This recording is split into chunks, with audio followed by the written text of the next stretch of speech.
when I'm gathering people or I want to make a change happen, what do I believe my role is? Mm. If I'm a leader who believes that my job is to give people the answer, to force a change, that I'm the hero, that they need me, that will affect the way in which I gather.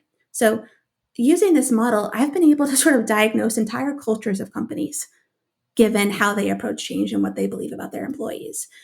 But on the other hand, if we believe that people are capable of growth and change, that they're already whole, that they don't need us, they can find their own answer, then we often will gather and approach change differently.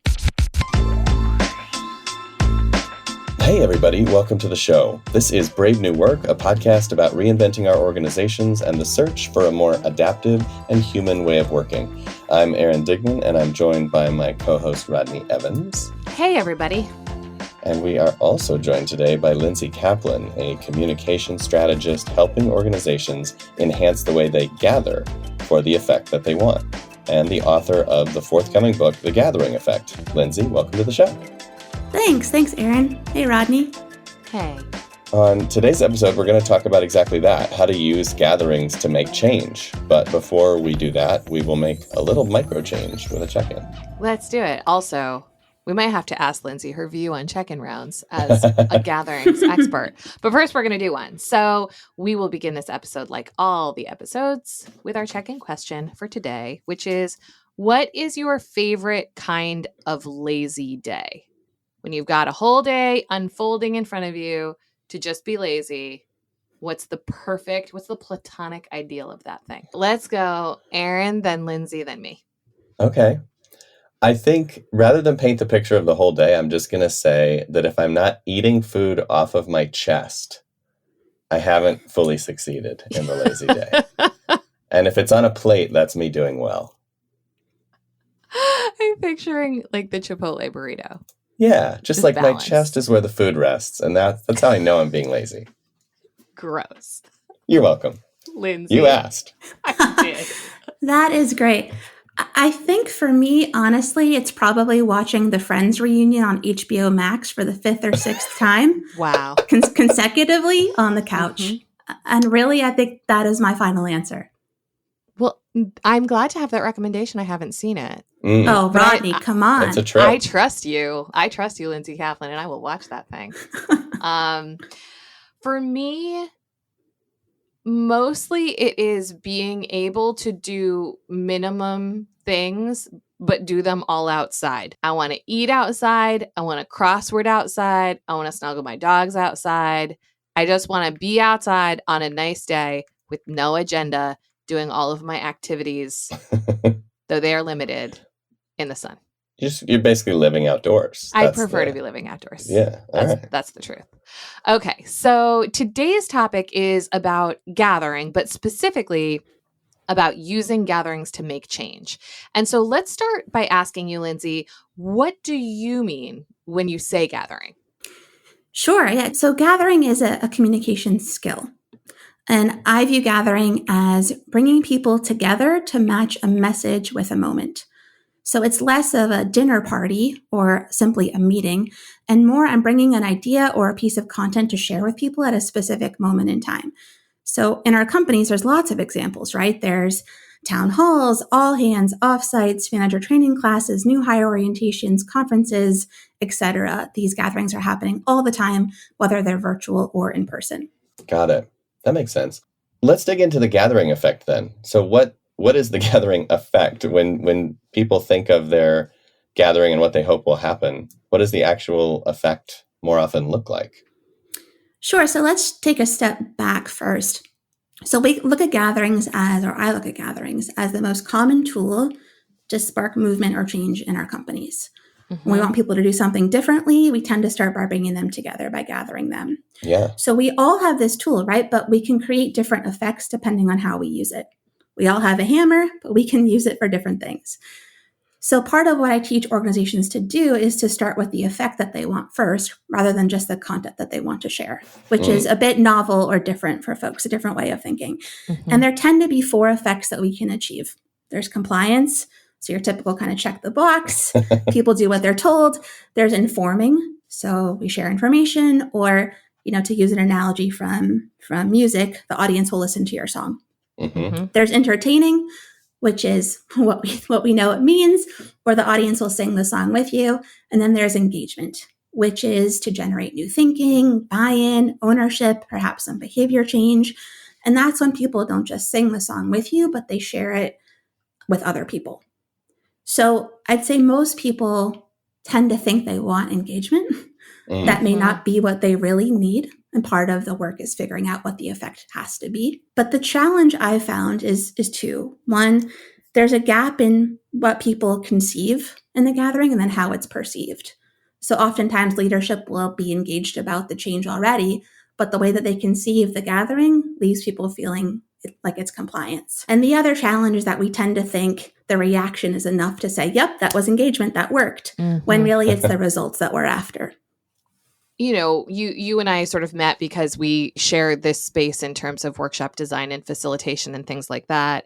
And of course, most leaders do say what they want, of course, is engagement.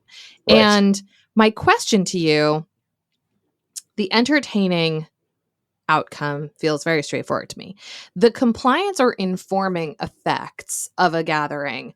I have a question to you of, should we be gathering for those effects? Like, is it worth having a gathering that's just about compliance or the pushing of information?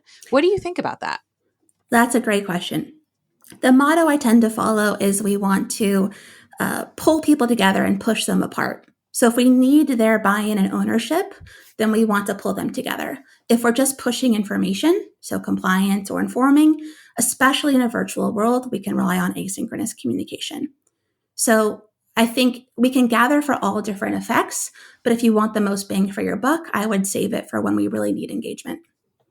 So I'm curious, it seems like this is something that you've spent an awful lot of time thinking about. Are there particular personal experiences at work, either as a facilitator or as the recipient of certain intended effects, that kind of drew your focus to gatherings as the place to plant a flag here? Yeah, absolutely. So I've been gathering for a really long time, but across a few different disciplines. So I started my career as a comedy writer in Hollywood, so focusing on the entertaining side of gathering. As one does. Then I found my way into education and working in corporate adult development. So for DreamWorks and McKinsey, helping to gather for education, and then became an organizational psychologist focusing on gathering for transformation. And across all those three disciplines, I found sort of reliance on the tool and the power and the pitfalls of gathering across these three disciplines. It was specifically, though, in my work in learning and development where I saw this tool was really, in many ways, misused and misunderstood. And I wanted to find a way to explain why the change people wanted would be embraced or why it wouldn't. And that really drew my interest to this specific tool. That's a perfect segue to something that we wanted to talk about. So we know the statistic about organizational change and that large-scale transformation programs usually fail about 70% of the time or don't deliver what they were expected to. And your site says that the culprit for that is poor gatherings. So I'm curious, why do you think we suck at this so bad? And what are some of the most common pitfalls that you see? Sure. So I believe that the way that we gather is the way that we approach change. So we can look at it as a symptom of the larger problem. Part of the reason for that is our reliance on this tool. And the other part is, the gatherings that stick and the change that stick actually have common characteristics. That's what my work has shown me. That's my research has shown me. And these characteristics are less about the content that we share and more about the conditions that we create. So I think our over-reliance on content and information is part of the culprit. And the other part of the culprit is, again, what we're looking for is often incorrect. We're looking for, did people have fun? Did they like it? What's their reaction versus the result that we're after? Yeah, I love that. And it's funny, I was talking to a friend at dinner last night who's going through a very chaotic interview process. And I was saying to him, and I think I've said it on this show before, like, assume that the culture of this organization is being telegraphed to you through this process, Yes. because what is happening there is going to be a totem for your experience of decision making or of meetings or of everything else that's up there. And I feel like your assertion is the same, which is, show me the town hall and I'll show you the OS of this place. Because Exactly. it's, because they don't tend to diverge and be wildly different. They tend to just be patterns that repeat. Yeah. And also, this is a very high stakes form of messaging, right? Not just in the time and the trust that it entails, but the money that we spend. And these gatherings are used, I think, often in the most important moment in an employee's journey. So when they become a manager for the first time, or their new hire orientation, or when you introduce new values. And this is the moment when you really need to make change stick. So if we can understand how to gather well, then we can understand how to make really any change that we want stick and have clarity to build that foundation for all the changes to come. So I am curious, when I looked at this framework that you've begun to outline here, there's a pulling versus a pushing, and then a one size fits all versus a personalization. These become kind of the polarities of this model. Can you talk a little bit more about those and how you came to them and how they work with each other? Sure. So all gatherings that we've been a part of tend to fall on a spectrum from push to pull and from one size fits all to personalized. So let's start with push and pull. Push and pull is really about how active or how passive are the employees in the gathering. Are they consuming information, or are they co-creating and contributing to the gathering? So I would, it's no dummy. Most of our gatherings are push, right? That's just the common default experience. It's done at us and not with us. Just think of a typical company meeting or company gathering. In terms of one size fits all and personalized, the key question here is it about anyone or is it about you? So how close is the material to us personally? How relevant is it to us? And then the second part of that is, how important is the audience or the employee to the gathering? Are they replaceable, invisible? Do we need them there? One size fits all. You could be anyone. Anyone riding the ride at Disneyland, doesn't matter. Personalized, it's actually made for you. So you can plot your gathering across these different spectrums, and then depending on the effect that you want, you can make different choices that move the gathering in the direction that makes the most sense for you. Are there other spectrums or polarities that you either considered when sort of building the model or have considered since that are interesting to you to kind of make it a 3D model? I think, Aaron, let's make it more complicated. I think that... I mean, as a fellow model maker, I know what's on the cutting room floor. Yeah, there's been a lot of different versions. People have suggested different names, like customized, for example, but that's not really what we're after here. And I get that question a lot around customization. People think, oh, that's really expensive. I have to create a different gathering each time. That's not what we're saying. What we're saying is you have to make it feel as though it's made for that unique group. And again, it's not through changing the content, it's through the conditions. So the same leader can give the same speech 100 times. They're not changing the content. They're making specific choices that make it feel as though it's made for that group in that moment. But I think customization is the one that stands out to me as a cutting room floor. And I am curious, given, this is Brave New Work, so I have to ask, a lot of the structures and models you're referencing are leaders and managers and employees and who works for who and who's in charge and who's hosting. How does this change in a cooperative environment or a peer-based environment, like, something that's being produced by everyone? Yeah, I think ultimately there's someone who cares about an idea or is engaged around something and wants to build a community or build an audience or get other people rallied around it. They want to create a gathering that produces an effect. And it doesn't matter if it's a leader or a manager, it could be a fellow employee. Change happens across the organization, top to bottom. So in that way, I think it's a skill that really anyone can learn. And at the end of the day, what this is really teaching us, I believe, is how to connect our idea with somebody else. Mm-hmm. So, Lindsay, I feel like you've touched on, in your description of sort of this framework, you've touched on what our typical design defaults are in meetings. We tend to see more push. We tend to see more one size fits all. If we assume that those are some of the default designs, why do we have those? Especially when we know that a lot of our work is with leaders too. And we hear their dissatisfaction as well. They're like, oh, it is really a life suck to stand in front of a group for 60 minutes and just walk through PowerPoint slides because I can tell everyone's sleeping or texting about me and my ugly shirt. So if the deliverer isn't necessarily stoked and we know the participants aren't necessarily engaged, why are we doing this? Why do we have these defaults and why do they persist? Yeah. Well, I have a couple guesses. I'm curious what you two would say as well.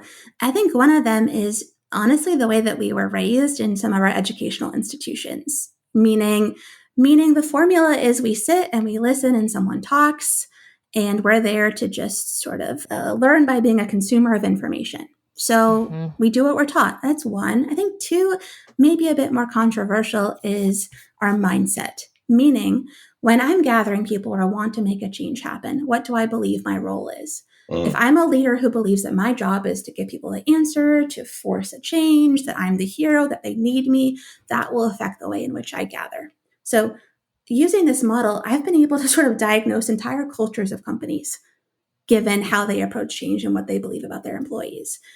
But on the other hand, if we believe that people are capable of growth and change, that they're already whole, that they don't need us, they can find their own answer, then we often will gather and approach change differently.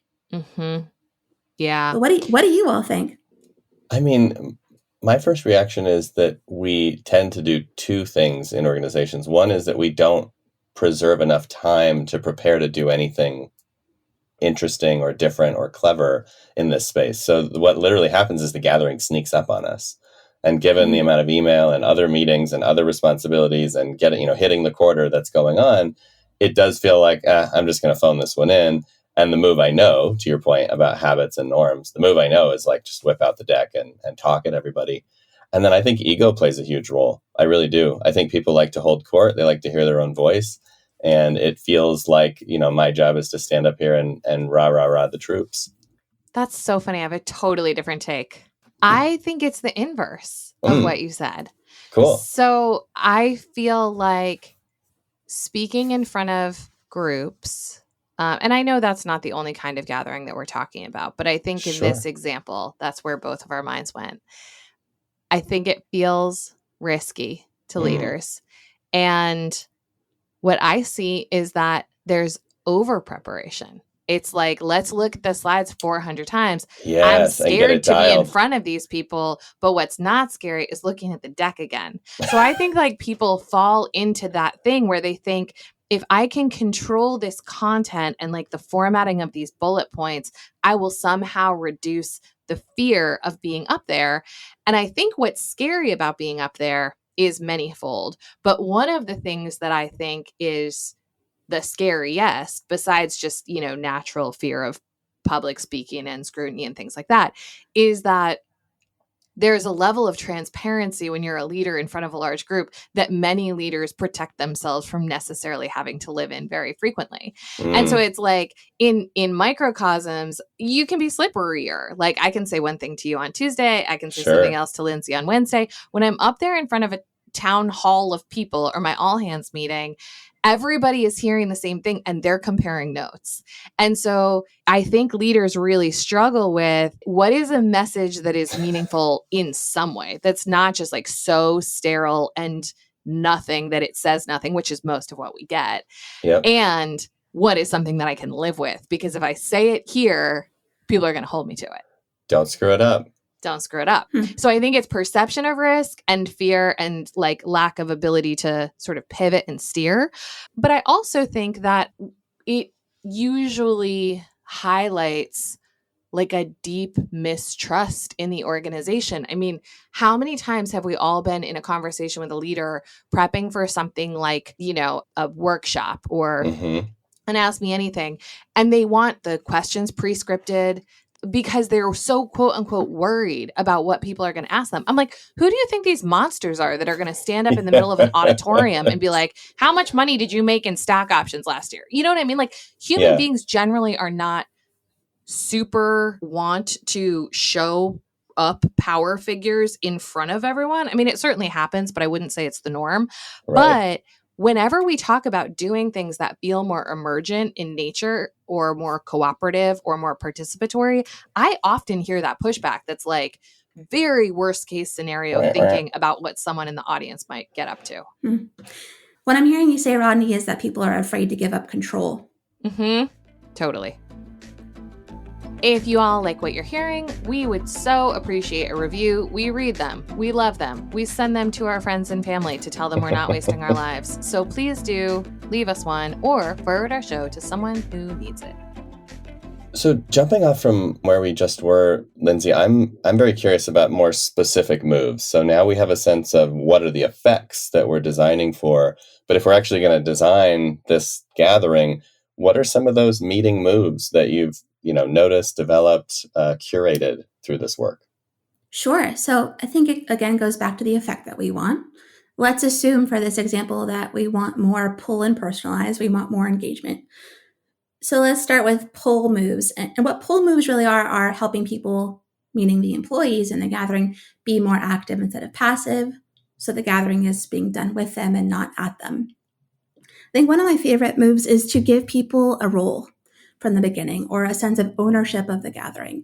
This doesn't mean icebreakers or games necessarily, but you can do this in various ways. You can put a question on the screen when people join so that they immediately have a role and are thinking about something.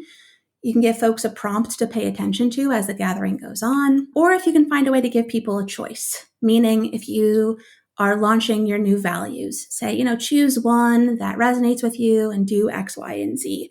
So all of these moves or choices, what they do is they demonstrate to people that you need their thinking, right? And they feel seen. I think the other pull move is to really up people's status. So ask for feedback or show something unfinished and say, hey, as we're going through this, what do you think? Give us your feedback. Or, my favorite example when I taught workshops on feedback was to start the gathering by saying, what do you know about this topic already? So you're pulling on what people already know and building up their expertise and their efficacy from the get-go instead of just pushing content on them. And are there tools or preferences that you have to enhance a gathering? So let's say, for example, that we're still in an in-person world and we're in the room. Are you thinking about how people are moving around? Are you thinking about, doing physical writing and drawing and collaborating or allowing people to have technology, not have technology? Does any of that figure into how to design for that engagement effect? Yeah, what I like to say is that this work is content agnostic and tool agnostic, or channel agnostic. What I'm looking for when I watch a gathering, when I'm being asked to enhance it, is three things. I'm looking at the framing, so how you use your language to get a sense of buy-in. That's the same whether it's on Zoom or in person. I'm looking at the space that you use, so less the physical space actually, and how you help people absorb or retain information. So for example, if I'm stuffing my gathering full of content, there is no space for people to personalize it and put in their own thinking or relevancy. And then I'm looking for structure. So not just the agenda, but how we set expectations, how we get people from A to B. And you'd be surprised very few gatherings actually start by saying what people are going to walk away with. So those are the three things I'm looking for. So those are some pull moves, but what would you add on top of that? So, I think those are great. And certainly in terms of pull and participation and engagement, we lean on a lot of different techniques, certainly big fans of things like liberating structures, of emergent agendas, of open space technology, of steering as we go. So I think in terms of pull, we're pretty squarely on the same page. I am curious because we certainly run into clients where they are pretty stuck into using gatherings for push. Right. What some of the things are that we've all seen to enhance those and enhance engagement there, even when we know that's not usually the effect that push has. Good push.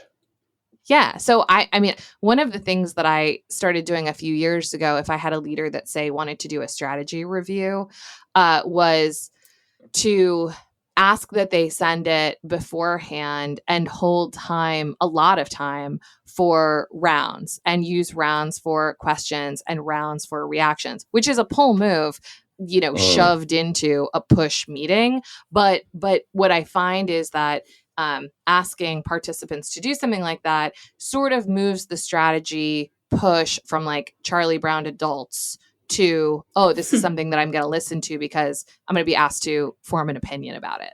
Right. And I would add to that, or I guess, pivot off of that to say, when I do have portions of the agenda that I know are going to be pushy, I'll often radically constrain the time so that we're not abusing the platform essentially, and abusing people's time and saying like, you know what, I know you were going to do a 45-minute update on the stats, but what if you only had 7 minutes? Yeah. What would you share then? And you can push like crazy for those 7 minutes, but then that's kind of all you're going to get today. Yeah. What I love about those tips is, it's the old organizational development adage, which is involvement leads towards commitment. So the leader says, why do I have to pull? Can I just go up there and speak? It's like, yes, you can. But if you want engagement and buy-in, people need to be involved. They need to own part of the change. And that doesn't happen with push. Well, I think just to finish off, let's talk about personalization. So are there personalization moves that any of the three of us have in mind that would be useful to the listener? Yeah, so in terms of personalization and going from one size fits all to a more personalized gathering, what that really is about is enhancing a sense of emotional connection. That's the main difference between an entertaining gathering, so like edutainment, we've all been a part of those, versus engagement. So there's a few ways to do that to increase that personal connection. One is just to leave some room for digestion. So especially if you have a really content-heavy gathering, if you don't leave a couple of minutes for people to think on their own or talk with someone, or it's really hard for people to take up someone's information as their own. Another thing I like to do is just help the group create something together, like a shared artifact. There's a lot of ways to do that now with technology, but just to say, oh, there's a reason that I was there. I contributed something, and there's something different about this one moment in time that I couldn't get anywhere else. I'm curious, now that you're talking about personalization, it's reminding me of this concept of learning styles, which is actually a little bit controversial, but just to play it out, if different people learn and process and contribute differently, how does that factor into your personalization strategy? That's interesting. It is controversial, you're right. I think what I rely on is the science that tells us that we learn more and we learn more deeply when learning touches on something that we care about.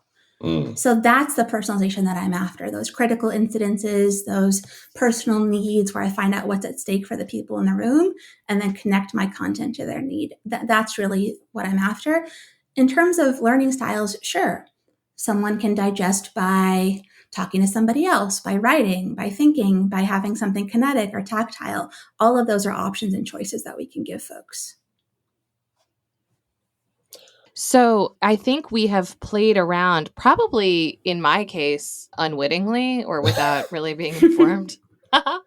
But, just having like multimodal moments in a workshop or a gathering, or even something like an all hands where, we often will do things like buy toys for people to play with, or give people notepads and have very specific moments of reflection, or ask people to like turn and parse a thing with someone else. And one of the things that I did not that long ago, actually because of reading that I was doing about adult learning for a different project, was ask people to teach each other content immediately after having consumed it from us. Yeah. Because what I find is like adults don't really know shit until they have to teach it to somebody else. And regardless of how you get the content and digest it, like you don't know it until you can do that. And I found that it makes people wildly uncomfortable and is also quite effective. I'm nodding my head so vigorously as you say that, Rodney. It's so true. And our job when we gather or share information, I believe, isn't just to share content, right? It's to close the gap between someone's ability to do something with it. So these kinds of techniques really help that happen. So yes, I completely agree. That's awesome. That makes sense. We actually recently tried something too that I think I was relatively happy with. We had a meeting that was meant to discuss and unpack a case of a company that we study and hold up as a good example.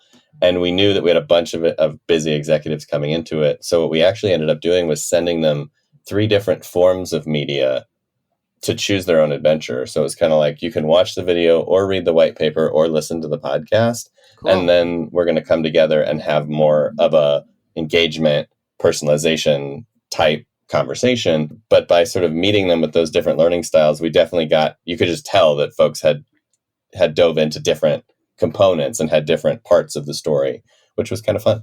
I like that. I'm going to use that. Clients, look out. Get ready. Get ready for choose your own adventure content. My only ask is that you actually choose and do something. That'd be great. Speaking of adventures that we choose and adventures that we don't choose, most of us have spent the last year in lockdown in different forms of very remote, very technology-driven gathering. And now there are, 8 million articles and 10 research studies about Zoom fatigue and about, what kind of engagement is possible online. Do you think that the kind of burnout around gathering online that's happened over the last year is a technology problem? Is it just a bad gathering design problem? What has it revealed to you about how we need to think about this going forward in a hybrid world? Yeah, I mean, maybe a bit controversial, but I think technology is a decoy. So, we're blaming Zoom, which, we have opinions about it, but behind every person using Zoom is a human deciding how to use it, right? Mm-hmm. So the technology or the lack thereof isn't really what creates or hinders connection. It's our choices. And we can't assume that when we're back in person, we're going to be more connected too. It's really a skill that we need to develop, whether we're virtual or in person. And I will say, when the pandemic started, the fact that we could then send content around helped us realize that we weren't gathering for content, right? Mm. So we were really gathering for connection. So I think this time revealed the purpose of gathering and exposed our frustrations, which were already there, but heightened. Funnily enough, I actually suspect that everyone's going to get a temporary light pass on gathering in person for the first week, 2 weeks of it happening, because it's just so exciting to see another physical flesh and blood human being that you're like, this was a great meeting. Maybe it was, maybe it wasn't, but we're just so excited to not be in our bathrobe. That's right. And so that's what we want. We want to connect. So that's why we're gathering, for what you just said. Speaking of Zoom, I don't know why I thought about this last night, but I did, truly, because brains are funny. What is both of your take about the virtual background in Zoom? You go first, Lindsay. I don't have one. I mean, if you could see it right now, it's Erin's book behind me and a bookshelf. Truly, it is. Thank you. So yeah, whatever. What about you, Erin? I think I have a problem with it, Rodney, because I think there's a couple different kinds of theater going on.